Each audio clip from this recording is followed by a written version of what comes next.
c'est drôle. Y a de quoi faire un restaurant? Non, mon pote. Moi, je sais ce qu'on va faire. On va faire une guinguette. Un coin pour les amoureux, les sportifs et les pêcheurs à la ligne. Le paradis de Bibi Pinceau et l'Eldorado des chevaliers de la Gaule. Mais l'été, on foutra du monde. Il y aura de la musique, de la gaieté et de l'amour. Et bah, puis l'hiver, on sera chez nous, peinard comme des rentiers. Bravo. Et on va construire une guinguette et puis on va la construire nous-mêmes. Le bâtiment, ça nous connaît, hein. Bon. Quand on parle de Nogent-sur-Marne, on associe forcément Nogent aux guinguettes, aux loisirs populaires. Pour autant, il n'y a pas eu de guinguettes qu'à Nogent-sur-Marne, s'en faut, hein. Saint-Maur, Champigny, Joinville, enfin le Perreux était aussi piqueté de guinguettes, et tous les bords de Marne, à la hauteur de Nogent et des environs, connaissaient des piscines, connaissaient une activité populaire. Alors pourquoi Nogent-sur-Marne? C'est approprié en quelque sorte cette histoire et la mémoire de ces loisirs populaires. Elle le doit à trois choses.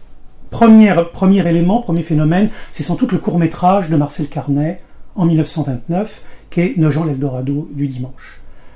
Carnet, véritablement, en 1929, vient à Nogent et filme les Parisiens qui, le jour du dimanche du repos dominical, quittent la capitale, empruntent la ligne de la Bastille, arrivent à Nogent, descendent sur les bords de Marne et effectivement profitent de toutes les activités, les guinguettes, l'aviron, l'espace, les détentes, les bals. Voilà, donc ça, effectivement, va y avoir ça va être le premier élément qui va faire qu'on va associer Nogent à l'exclusion des autres, alors que ailleurs aussi, il y avait effectivement, bien avant, dans le Bonheur des Dames, Zola le dit très bien. Et puis, si les choses se sont à ce point figées, c'est en ajoutant d'autres éléments au film de Carnet.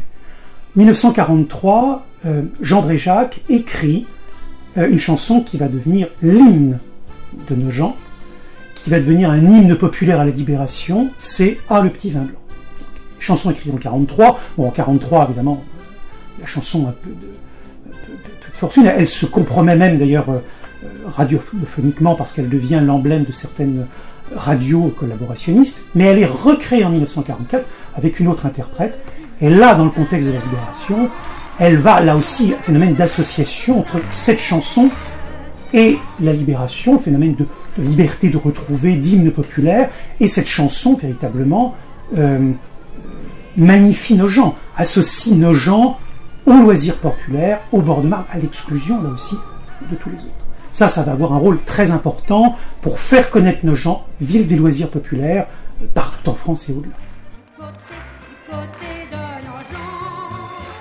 Et puis, 10 ans après la recréation, 1944, donc 10 ans après, en 1954, le premier adjoint de Nogent, qui est Roland Nagesser, décide de façon très habile de créer une fête. Et il va adosser sa fête à la popularité de la chanson qui est encore très grande 10 ans après.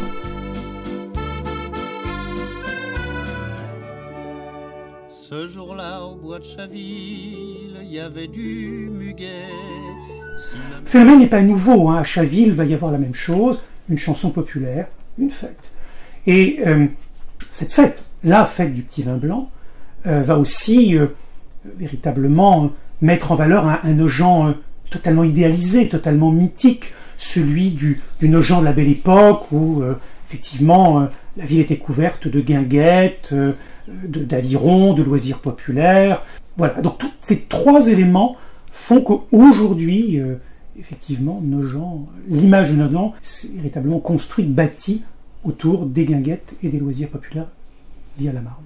Il y avait déjà les guinguettes des bords de la Marne où l'on chantait en chœur les couplets d'Aristide Bruand. Saluons au passage la Bastille et ses trains à vapeur, emportant vers les bords ombragés de la Marne non seulement des travailleurs, mais aussi les amateurs de canoë. Nogent entretient depuis début du XXe siècle des liens avec la capitale, qui est en quelque sorte aussi un modèle. Hein, lorsque dans certaines banlieues, Paris est la puissance, je dirais, colonisatrice, à Nogent, le rapport à la ville-centre est totalement différent.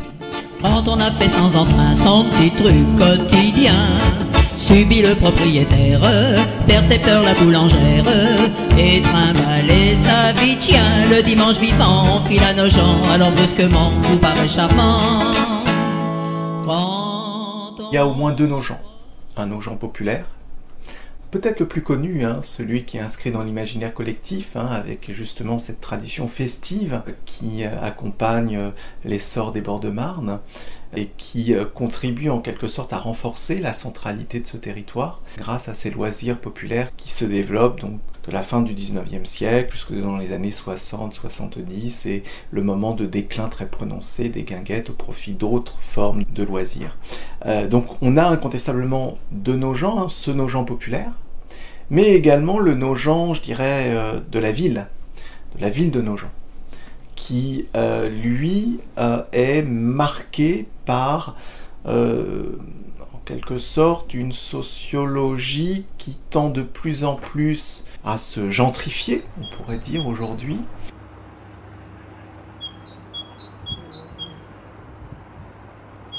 Le fil conducteur de cette histoire d'une banlieue, c'est en quelque sorte l'histoire de la fabrique d'un patriotisme de clocher. Alors nous connaissions les travaux d'Annie Fourcault qui avait mis en valeur le patriotisme de clocher à base de classe, celui qui est lié à l'émergence et à l'enracinement d'une banlieue rouge. On connaissait finalement très peu l'épaisseur historique des banlieues dites à l'entre-soi bourgeois. Et Nogent-sur-Marne est un cas d'école en quelque sorte qu'il nous a semblé tout à fait intéressant d'observer sur près d'un siècle. Ils arrivaient gare de Lyon. Papa, lui, il avait 15 ans. Il avait été malheureux en Italie, il est parti. Donc il habitait, lui, quand il est né, un petit village qui s'appelait Colla di Gambaro, qui dépend de Ferrières, où tous les gens s'appellent Maloberti, sans être de la même famille. Il est venu avec d'autres qui avaient dû venir. Ils sont venus par le train. Papa, lui, il a atterri chez Cavana. Il faisait hôtel, restaurant, donc ils arrivaient, ils allaient habiter chez Cavana. Ils commençaient comme mousse sur les chantiers, puis après ils devenaient compagnons selon leur capacité. Il a été maçon. Forcément. Forcément. À part les Italiens, vous savez, dans le bâtiment, à l'époque, vous savez, qui était très dur, c'est qu'ils bossaient tous les jours. Même le dimanche, ils avaient un dimanche de libre sur 4, le jour de la paye. Nous, chez nous, on n'avait pas l'électricité, on n'avait pas d'eau, on n'avait pas de shirt. Moi, notre problème avec mon frère, moi j'ai dit toujours à Cavana, moi mon problème c'était d'aller chier le matin. Je disais, où on va chier ce matin? Mais oui, mais je rigolais avec ça. On avait un chiotte pour 50 personnes. Ah, pas de 40. Moi j'habitais au 13 rue Saint-Anne. Et alors donc, oh là là là là.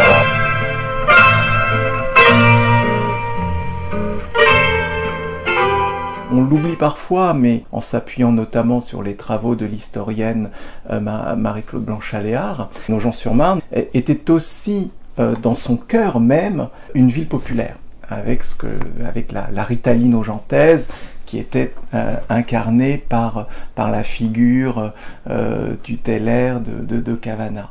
Donc finalement, cette monographie permet de voir comment une ville est traversée en quelque sorte de tensions sociales, et également comment finalement la ville bourgeoise en quelque sorte, ou celle à l'entre-soi bourgeois plus affirmée, va parvenir à, je dirais, convertir l'ensemble de la cité en une cité résidentielle qui défend ses traditions, valorise son patrimoine. Je dirais la valorisation de la rente foncière est une des caractéristiques de l'enracinement et de l'affermissement de ces banlieues résidentielles.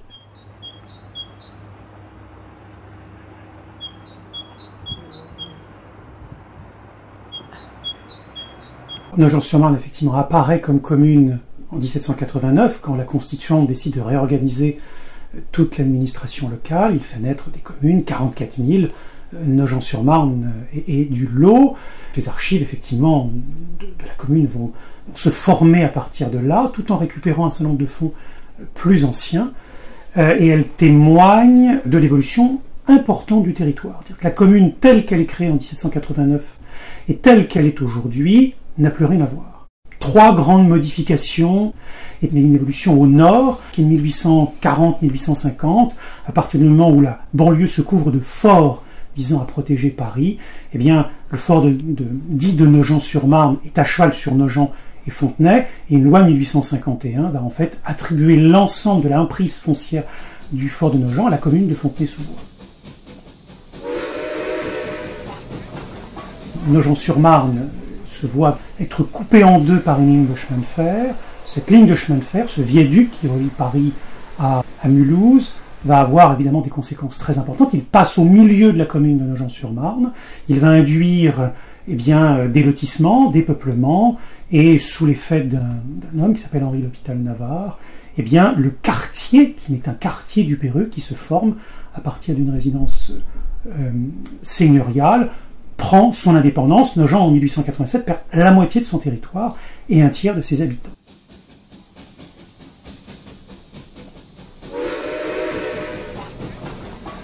Cette séparation de 1887 voit l'émergence ou l'autonomie d'un quartier, le Péreux, qui va progressivement apprendre la liberté, apprendre l'autonomie et se séparer de la ville-mère qui était Nogent-sur-Marne. Donc c'est incontestablement 1887, cette séparation, je dirais un marqueur, une rupture dans l'imaginaire collectif de cette banlieue des bords de Marne.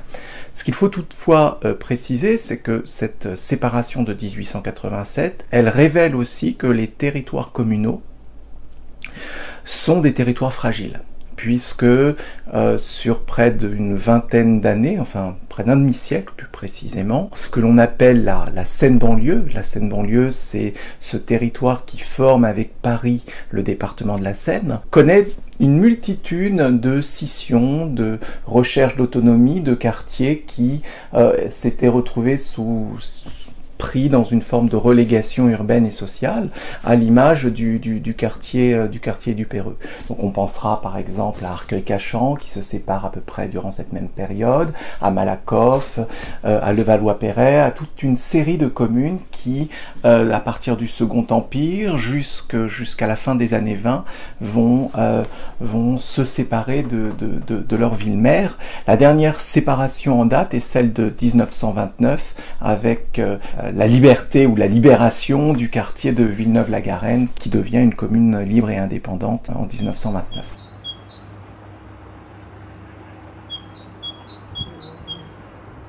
L'autre évolution est à l'ouest cette fois-ci, c'est-à-dire que Nogent-sur-Marne, quand elle naît, s'étend sur une bonne part du bois de Vincennes, et à partir de 1929, elle va perdre une grande partie de ce qu'on appelle aujourd'hui le jardin d'agronomie tropicale, et sa limite devient aujourd'hui l'avenue de la Belle-Gabrielle. Donc vous voyez comment le territoire évolue et se rétrécit avec le temps, ce qui ne sera pas sans évidemment conséquence sur son évolution et sur la sociologie des gens.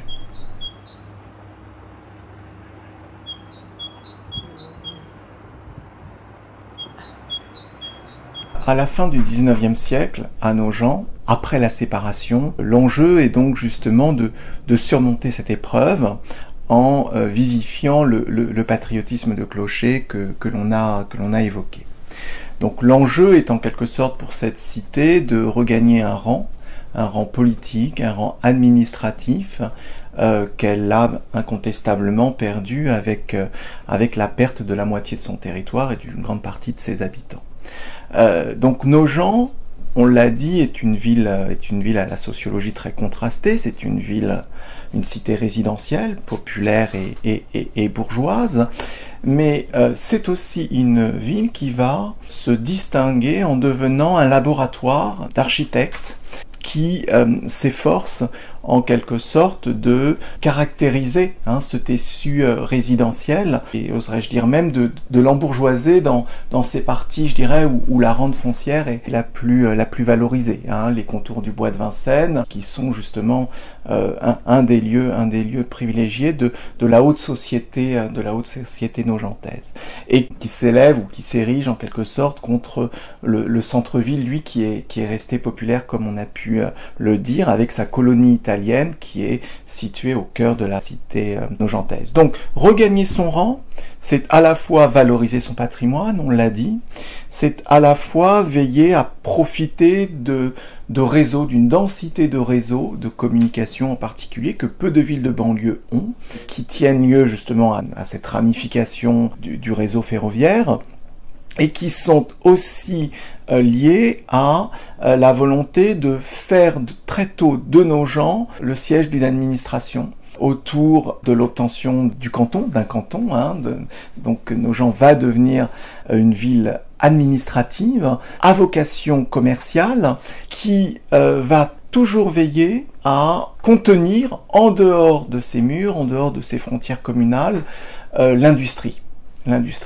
Et je dirais c'est aussi un des éléments caractéristiques de cette banlieue résidentielle que de veiller à privilégier la vocation résidentielle, la vocation commerciale, la vocation administrative, afin de valoriser le patrimoine, lorsque dans d'autres cités populaires, au contraire, l'industrie, elle, je dirais, contribue à fragiliser la rente foncière. Or, la valorisation de la rente foncière est une des caractéristiques de l'enracinement et de l'affermissement de ces banlieues résidentielles.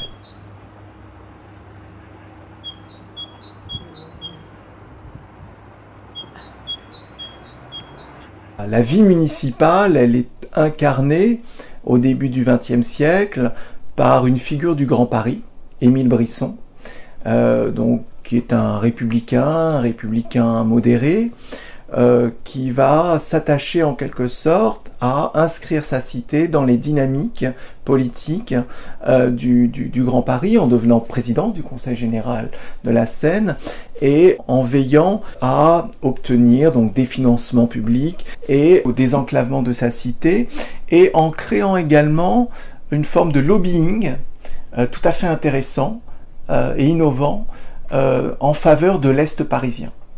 Émile Brisson est l'un des premiers élus du Grand Paris à mesurer les déséquilibres territoriaux qui marquent déjà cette agglomération parisienne, entre un ouest qui a très largement profité d'un développement économique, et un est parisien qui, lui, est de plus en plus confronté à une pression démographique qui ne s'accompagne pas, je dirais, de dynamique économique qui contribuerait en quelque sorte à enrichir ces territoires. Donc, il crée, dès le début du XXe siècle, une ligue de défense des intérêts de l'Est, dont il prend la présidence, et qui va être tout à fait intéressante dans sa façon de concevoir la politique, puisque elle ne va pas uniquement reposer sur l'engagement des élus de la banlieue Est, mais elle va également chercher à associer les élus de l'Est parisien, donc des arrondissements parisiens, en vue finalement de valoriser leur territoire et en vue de créer des polarités, des attractivités nouvelles. Et on pensera bien sûr aux expositions coloniales du début du siècle, et plus tard également à l'exposition de 1931, également exposition coloniale, qui veille en quelque sorte pas uniquement à valoriser la place de Paris dans le concert des métropoles et des capitales européennes, mais également qui cherche à valoriser l'Est parisien, qui a été le parent pauvre en quelque sorte du développement urbain de la région parisienne.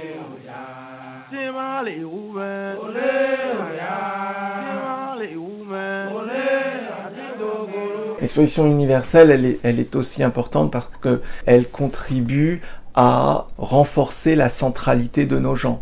Et une centralité qui est incontestablement incarnée par Émile Brisson, qui très tôt mesure que, en quelque sorte, l'union fait la force. L'union des élus de la banlieue et des arrondissements périphériques de Paris, elle repose sur une ligne de défense des intérêts, et le bois de Vincennes, bien sûr, est un des épicentres, en quelque sorte, à défendre et à valoriser. Et les expositions, c'est un outil, en quelque sorte, un instrument de valorisation de cet Est parisien qui, on le disait, est le parent pauvre des dynamiques urbaines déjà à la fin du 19e et au début du 20e siècle.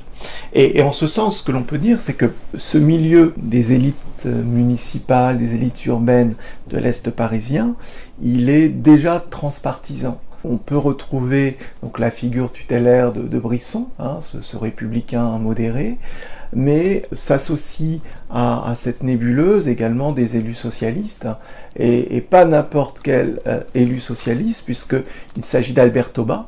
Albert Thomas qui est une grande figure intellectuelle du socialisme français dès le début du XXe siècle, mais on l'oublie parfois, qui est depuis également le début du XXe siècle le député de la circonscription, hein, qui couvre Nogent, mais également Brie et Champigny-sur-Marne, et il est aussi un enfant de Champigny-sur-Marne, donc aux portes de Nogent, et il va devenir le maire de Champigny au même moment, et on peut apprécier les collaborations qui sont souvent des collaborations inavouées entre ces élites plus conservatrices de Nogent et les élites socialistes de Champigny, qui ensemble cherchent à promouvoir leur territoire et en quelque sorte à dépasser l'esprit de clocher au profit de la défense donc, de cet Est parisien qu'on vient d'évoquer.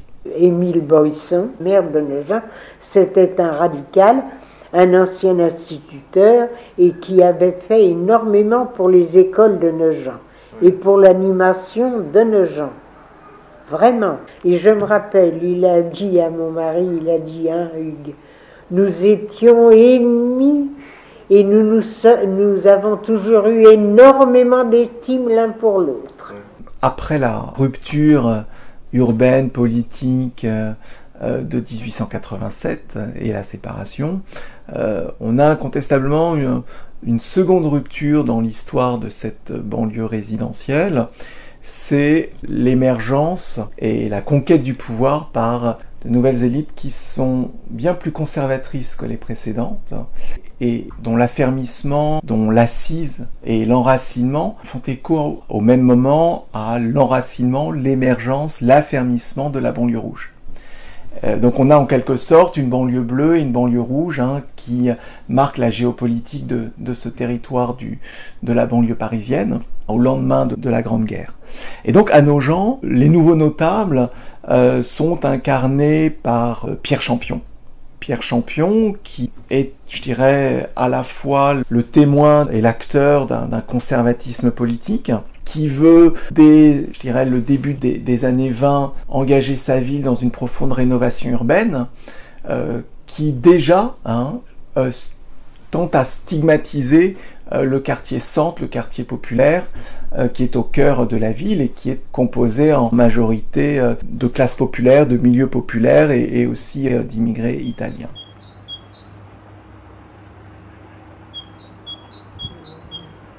Pierre Champion a vraiment à cœur de protéger Nogent-sur-Marne, protéger son territoire, si j'ose dire.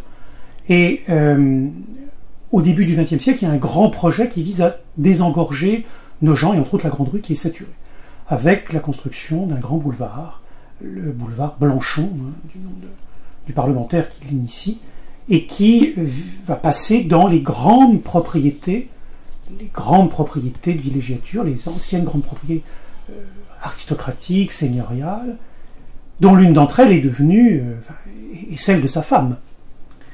Et pour éviter que Nogent ne soit coupé en deux, ou en tout cas qu'un grand boulevard ne dénature selon lui Nogent, eh bien il fait un faux. Il va inventer l'idée selon laquelle Antoine Watteau, qui est mort à Nogent-sur-Marne en 1721, est mort dans sa propriété, et compte tenu de tout l'autre gens qu'il a, il va obtenir le classement au titre des sites de sa propriété, qui forcément a été un des modèles pour les derniers instants de peinture de Watteau. Tout ça est totalement faux. Watteau est mort à Nogent, mais il est mort dans une autre propriété. Néanmoins, il ruine ce grand projet routier, et du même coup, effectivement, il va maintenir l'ancien emprise foncière des anciennes propriétés aristocratiques de Nogent.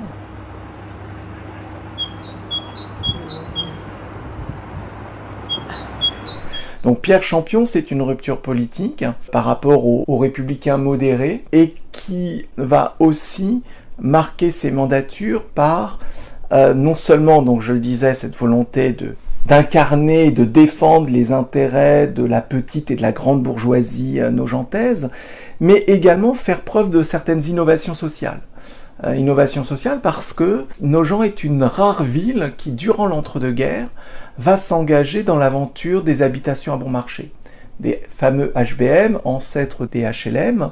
Et donc Pierre Champion incarne cette figure du notable, du bon notable, qui veut à tout prix avoir, je dirais, une trésorerie saine, qui veut à tout prix limiter la dette communale, mais qui va incontestablement innover en cherchant à fixer sur son territoire les classes moyennes et les familles nombreuses et je dirais les classes populaires, mais les classes populaires sous contrôle, hein, c'est-à-dire celles qui apportent des garanties de moralité et qui pourraient prétendre au logement social que souhaite développer sur son territoire le nouveau maire Pierre Champion. Donc Pierre Champion est issu de la grande bourgeoisie parisienne. C'est un personnage ambivalent au sens où il est très conservateur politiquement, mais il fait preuve d'innovation, y compris en prolongeant l'héritage des années Brisson, donc de son prédécesseur, et en investissant dans l'école.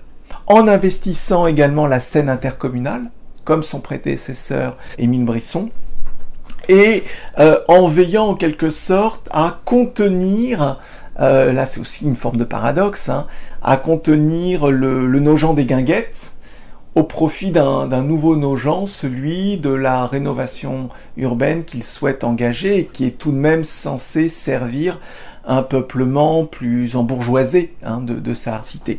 Le projet politique de Champion est aussi de planifier et d'assainir sa ville, cette cité de plaisance, pour renforcer la centralité politique de son territoire, centralité toujours marquée par cette séparation de 1887.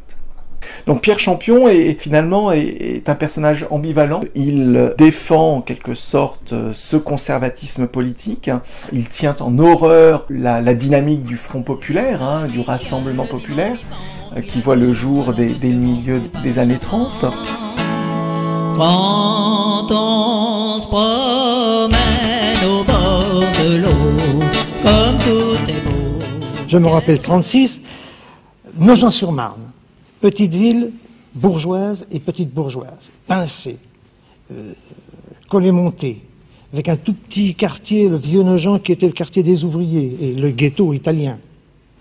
Et puis le reste, des pavillons, des villas chics, entourés de grilles, on ne le voyait pas à l'intérieur, vous voyez, va à la messe, Action française et tout ça. Nogent-sur-Marne, brusquement, se retrouve avec un député socialiste, Front populaire. C'était, si je me rappelle bien, Gaston Alman. Alors dans les rues, les ouvriers osaient sortir, ça a été les drapeaux rouges, les chants, moi j'ai été mêlé à ça, je comprenais pas grand-chose. Mais avec tous les copains, on allait gambader là-dedans, on rigolait.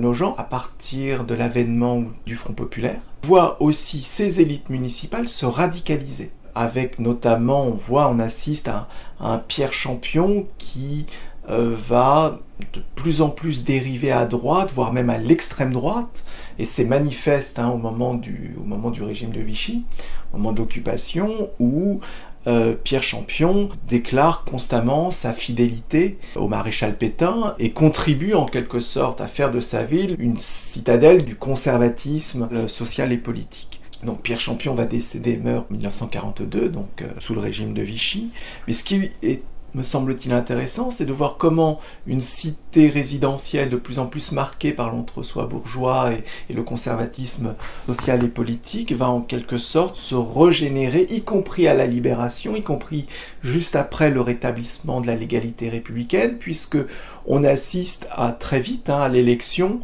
d'un maire, Charles Joblin, l'ancien secrétaire général de la mairie de Nogent au début du XXe siècle, qui sous le régime de Vichy est nommé maire à la tête de Champigny. Il est bien sûr mis au banc à la Libération, mais très vite, il retrouve en quelque sorte une position politique très importante puisqu'il se fait élire maire de Nogent en 1947, et il va associer dès 1953 à sa mandature une grande figure de l'histoire de la région parisienne, et de l'histoire de Nogent bien sûr, qui est Roland Ningesser. Mais on voit bien en quelque sorte cet enracinement de ces notables qui en quelque sorte vont constamment préserver leur autorité politique et qui vont aussi donc contribuer à transformer la ville, à la gentrifier, alors que cette ville conserve aussi son caractère populaire.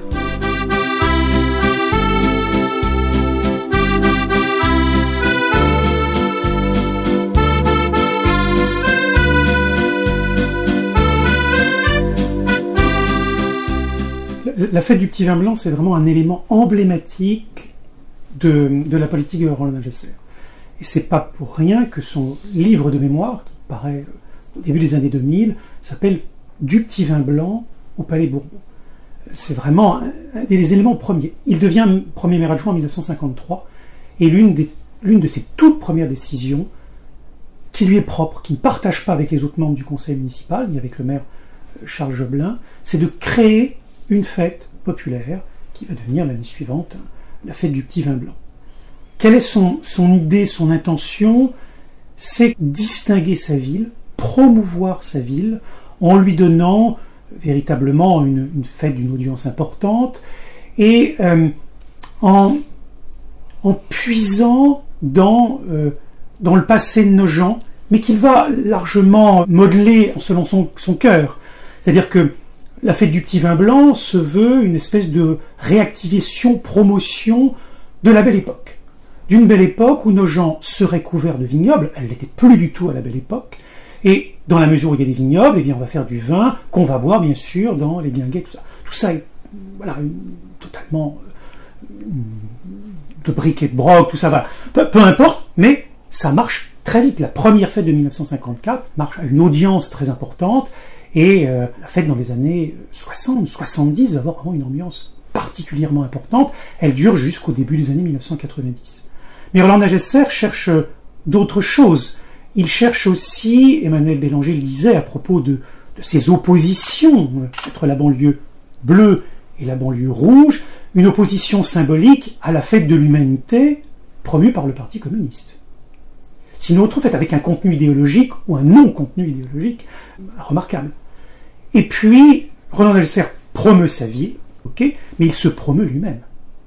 C'est-à-dire que dès la première fête, il insiste, qui est réussie, une vraie réussite, au-delà de toutes les espérances. Les archives le montrent bien. Il dit bien que c'est lui l'organisateur, c'est lui, à l'exclusion de tout autre, qui en est le promoteur et qui doit en recevoir les fruits. Et s'il devient ministre, si on pense à lui, pardon, lapsus, s'il est investi comme député au retour du général de Gaulle en 1958, c'est parce que la fortune de la fête va lui créer une certaine notoriété. Et quand il forme sa première liste comme maire, comme cette fois-ci en 1959, on s'aperçoit que plus d'un tiers, près d'un tiers des membres de cette liste sont des membres du comité de la fête du petit vin blanc. Voilà, donc il promeut sa ville, pas n'importe quelle ville, c'est le modèle effectivement d'une banlieue résidentielle, et il se promeut lui-même avec un succès réel. Notre première option a été de dire qu'il faut développer les moyens de transport. Songez par exemple que pour une ville comme Nogent, il y avait, c'est vrai, 2 lignes de chemin de fer, la ligne dite de la Bastille, on mettait une demi-heure au moins pour aller de Nogent à la Bastille, et il y avait surtout le système d'autobus avec le château de Vincennes, dont j'avais fait faire le calcul de rentabilité, de rythme. Le matin et le soir, aux heures de pointe, les autobus roulaient dans le bois de Vincennes à 5 km/h. C'est-à-dire à peu près au rythme d'un piéton. Roland Ningesser, c'est d'abord, il faut le dire, un enfant du pays nogentais. Et un enfant, je l'écris dans le livre, qui est notamment parrainé par une grande figure de la région parisienne, qui est Paul Delouvrier. Paul Delouvrier, qui a été le délégué général du district de la région de Paris et qui est à l'origine à la fois des grands chantiers qui contribuent au dynamisme de ce territoire, les grands chantiers urbains, et qui contribue également à redessiner une géopolitique de ce territoire avec la création des nouveaux départements en 1964. Et pourquoi j'insiste sur Paul Delouvrier? Parce que, incontestablement, Paul Delouvrier va marquer le parcours de ce jeune Roland Nagesser, puisque Paul Delouvrier a aussi été son enseignant à Sciences Po lorsque Roland Nagesser était un étudiant. Alors, Roland Nagesser, c'est tout à fait intéressant parce que il concilie à la fois le Nogent populaire et le Nogent, je dirais, des vieilles familles embourgeoisées, ou en tout cas des vieilles familles de la société nogentaise. Et donc, il va être travaillé à la fois par le souci de préserver le passé et en même temps de toujours constamment faire de sa ville un territoire de la modernité. Et c'est tout à fait intéressant de voir comment cet élu va se saisir de plusieurs leviers pour toujours valoriser son territoire. On doit à Roland Nagesser, bien sûr, de faire de sa ville un bastion du gaullisme, puisque la longévité politique de Roland Nagesser est tout à fait exemplaire, exceptionnelle même. Il se fait élire donc maire adjoint dès 1953, il devient maire en 1959 et il conserve les commandes de la municipalité jusqu'en 1995. Donc un enracinement politique tout à fait intéressant qui fait de cette cité incontestablement le lieu, y compris de la célébration d'un gaullisme et d'un gaullisme municipal en quelque sorte, puisque il veut aussi faire de son territoire un laboratoire avec les grands chantiers de la rénovation urbaine, qui vont très largement accélérer la reconversion sociologique de son territoire en contribuant à gentrifier, à embourgeoiser ce centre-ville qui jusqu'ici était encore un territoire populaire. Et à ce titre, dans le livre nous en parlons, on renvoie notamment à ce que dit, avec des termes tout à fait provocateurs, mais qui traduisent aussi une réalité, que dit donc Cavana, le jeune Cavana qui a vieilli, de ses relations avec cet édile, qui a osé en quelque sorte faire table rase du passé, et faire table rase de cet ancrage populaire nogentais, et qui était notamment représenté par l'enracinement des anciennes colonies italiennes qui disparaissent peu à peu de la sociologie du territoire.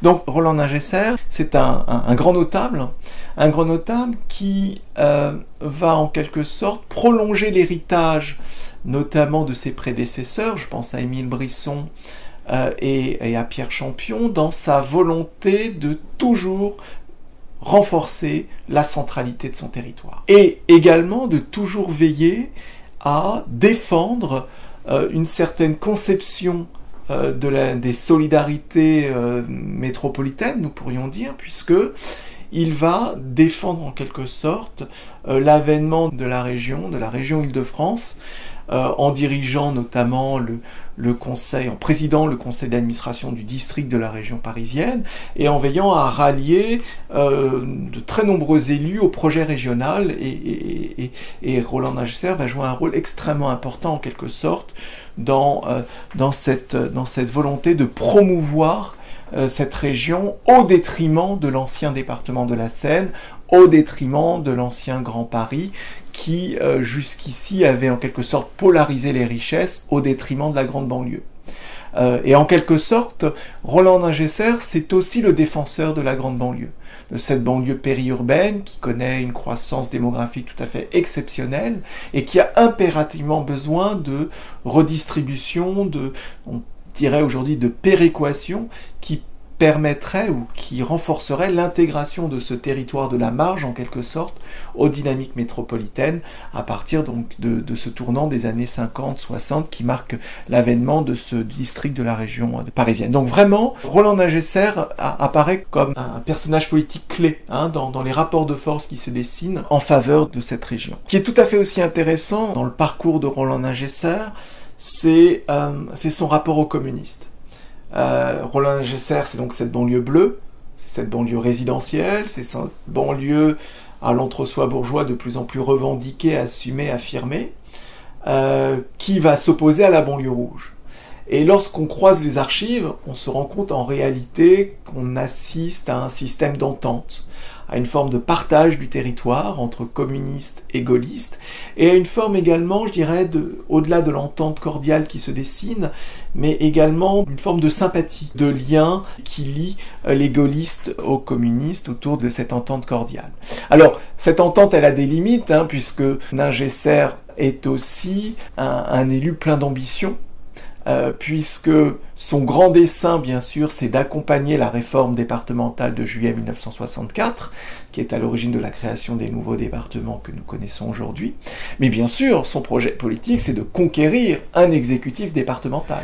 La conception que nous avons eue avec Paul Delouvrier, quand on a élaboré le schéma directeur de la région parisienne, a été surtout de faire revivre la banlieue, qui était complètement phagocytée par Paris. La capitale lumière accaparait tout, aussi bien sur le plan commercial, artistique, culturel, administratif. Notre idée était de faire en sorte qu'il y ait une cohérence, une cohésion beaucoup plus grande entre Paris et sa banlieue. Faire en sorte que non seulement il y ait les moyens de communication, mais que l'implantation des emplois se décongestionne de Paris vers la banlieue elle-même pour éviter qu'il y ait trop de flux et de reflux de population le matin et le soir. Cet exécutif départemental, c'est le Val-de-Marne. Un Val-de-Marne qui l'a très largement veillé à dessiner en quelque sorte, à dessiner les frontières en vue de conquérir ce territoire. Alors il n'y parvient pas lors de la première élection en 1967, mais il y parvient lors du renouvellement du Conseil général du Val-de-Marne en 1970, et il va être à la tête donc, du Val-de-Marne pendant 6 années, et il va là aussi chercher à innover en s'efforçant de promouvoir les espaces verts, en s'efforçant de promouvoir d'autres politiques qu'étudie notamment Julien Moreau, et qui feront l'objet justement de sa thèse de doctorat. Donc Roland Ningesser, c'est un homme de pouvoir, un homme qui est attaché à sa ville de naissance, qui mesure qu'il est important également d'investir d'autres scènes, donc la scène départementale, la scène régionale, nous l'avons dit, et qui a toujours, constamment, le souci de faire de sa cité ce qu'il appelle une capitale. Il dit que sa cité doit être cette capitale des bords de Marne, et toute son action, en quelque sorte, s'efforce de répondre à ce projet initial de faire de son territoire la capitale des bords de Marne, la capitale de l'Est parisien, que défendait avant lui Émile Brisson. Alors il y parvient incontestablement, d'abord en faisant de sa cité une sous-préfecture. On sait les enjeux qui se cristallisent autour de l'obtention d'une sous-préfecture dans toute la France. Et donc Nogent, qui est une toute petite ville, on l'a dit, sa démographie, elle reste sous contrôle parce qu'on ne veut pas transformer la ville en cité champignon. Donc ce sont ces réseaux politiques qui permettent d'obtenir cette sous-préfecture.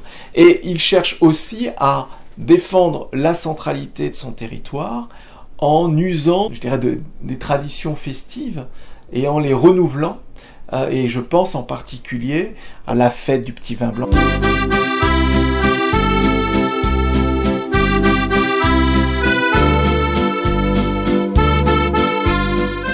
Roland Ningesser donc va s'investir dans la transformation de son territoire, et surtout du fait de son réseau d'interconnaissance, de son réseau d'influence, des différentes responsabilités ministérielles et à la tête de collectivités territoriales qu'il occupe, il va pouvoir en quelque sorte faire financer par d'autres ces grands projets municipaux. Et c'est tout à fait intéressant justement d'apprécier en quelque sorte comment, au-delà de la mise en scène d'un homme politique qui est central en région parisienne, au-delà de cette mise en scène, on a aussi des intérêts qui vont très largement bénéficier à ses électeurs, aux électeurs de sa commune en particulier, puisque, on le disait, Nogent reste une ville de taille tout à fait modeste, mais qui va bénéficier d'un réseau d'équipements tout à fait exceptionnel. On met souvent en avant l'action sociale et la densité des équipements publics dans la banlieue rouge, mais à Nogent, les politiques de loisirs, les politiques de sport, l'essor du tourisme urbain, le cadre de vie également, qui est une des priorités municipales, concourent en quelque sorte à renforcer l'assise politique de Roland Nagesser. Avec cette habilité donc qu'on pointait à l'instant, de faire financer par le Conseil général, de faire financer par des subventions venues des ministères, toutes ces politiques de services publics qui caractérisent bien ces mandatures et qui surtout permet d'afficher la volonté de contenir la pression fiscale. C'est un des thèmes fédérateurs dans les villes plus conservatrices et donc Roland Nagesser peut afficher un bilan très positif en quelque sorte, mais en masquant aussi en quelque sorte une autre facette de son action qui est celle d'un financement de ses équipements par d'autres. Enfin, bien sûr, le grand projet de Roland Nagesser, au-delà de la densité des services publics, c'est bien sûr de mener à son terme la résidentialisation de son territoire. Nogent va devenir cette ville que l'on connaît aujourd'hui, c'est-à-dire une ville à l'esprit résidentiel très affirmé, avec un urbanisme maîtrisé. Alors, on lui a reproché d'avoir voulu justement rénover trop en profondeur en quelque sorte son centre-ville, et d'avoir certainement voulu surélever ou densifier le bâti ancien. Ça lui a certainement peut-être coûté sa réélection en 1995, mais surtout ce qu'il faut retenir, c'est ces grands projets urbains qu'il a pu mener sur près de 40 ans, 40 années, qui font de sa cité vraiment un modèle de rénovation urbaine qui jusqu'ici avait été peu étudié. Et enfin, l'autre grand projet, c'est son projet également culturel, qu'il a pour sa cité. Alors la fête du petit vin blanc est un maillon essentiel de cette promotion de son territoire, mais il a aussi comme autre projet de faire de sa cité ce que l'on a pu appeler le petit Paris des bords de Marne, avec justement le transfert de monuments, ou d'équipements, d'éléments de ce vieux Paris qui sont associés désormais au territoire nogentais, avec ce monumental pavillon Baltard, qui marque aussi les mandatures de Roland Nagesser et qui marque sa volonté en quelque sorte de réconcilier sa banlieue résidentielle avec la capitale. Et on retrouve en quelque sorte une certaine continuité dans l'histoire politique de ce territoire. Et je vous demanderai à vous de me joindre et de chanter en chœur, ainsi que toutes les personnes qui sont dans leur chambre ou dans leur maison, de façon à ce que ce soir, il y a une espèce de poignée de main qui partent de Paris dans toute la France. Je vous chante la marche de Ménilmontant.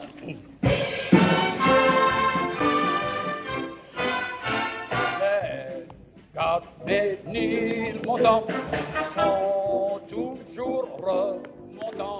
Roland Nagesser va faire venir à Paris un certain nombre de personnages, de manifestations et de monuments emblématiques de l'image de Paris.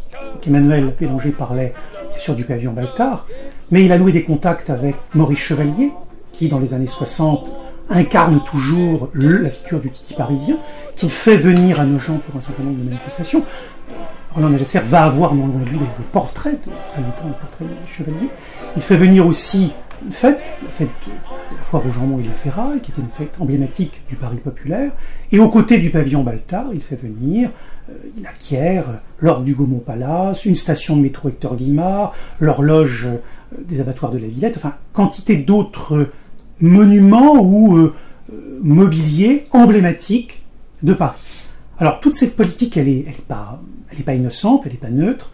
Elle arrive à un moment où les bords de Marne et la culture populaire qu'il promeut dans la fête du petit vin blanc, entre autres, dépérit. C'est-à-dire que la fin des années 60, les années 60, sont marquées par la fermeture des guinguettes. Les grandes guinguettes emblématiques de Nogent, Convert, le Casino Tanton, ferment, et les bâtiments emblématiques architecturalement parlant, le bâtiment hispano-mauresque de Convert, le bâtiment Art Nouveau fait par Nachbord du Casino Tanton sont même détruits. Physiquement, il n'y a plus rien. Et Roland Nagesser redoute une sorte de nostalgie aussi, face à la disparition de cette culture populaire des bords de Marne, face à l'urbanisation des bords de Marne. et il va, pratiquement au même moment, promouvoir, capter une partie de cette culture parisienne qui se veut, voilà, se substitue, s'ajoute. C'est tout à fait intéressant de voir comment il va ancrer, par exemple, sur les bords de Marne, des noms de chanteurs, de grands chanteurs à caractère parisien qui n'ont rien à voir avec la culture des bords de Marne. Maurice Chevalier, entre autres, mais il n'y a pas que lui. Donc c'est une volonté, vous voyez, de substituer à cette culture autre chose, et aussi de moderniser. Emmanuel Bélanger parlait véritablement du besoin de moderniser la ville et de ne pas l'associer à des choses trop anciennes. La promotion de la culture parisienne, le fait d'acquérir un certain nombre de mobilier parisien à Nogent, procède de la même intention.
L'exécution du tablier, qui, comme les arcs, est du type tubulaire, sera effectuée avec les mêmes soins que le reste de la construction. Coffrage bien raboté et assemblé pour obtenir un aspect satisfaisant. Armature soigneusement mise en place. Béton vibré, etc.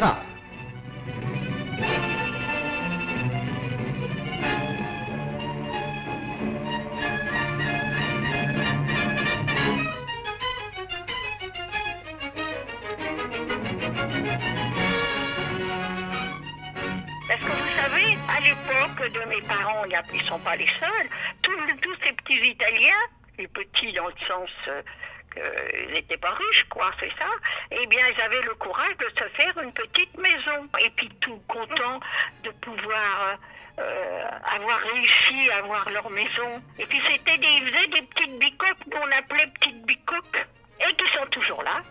Ça a été acheté par des Français, ils ont arrangé.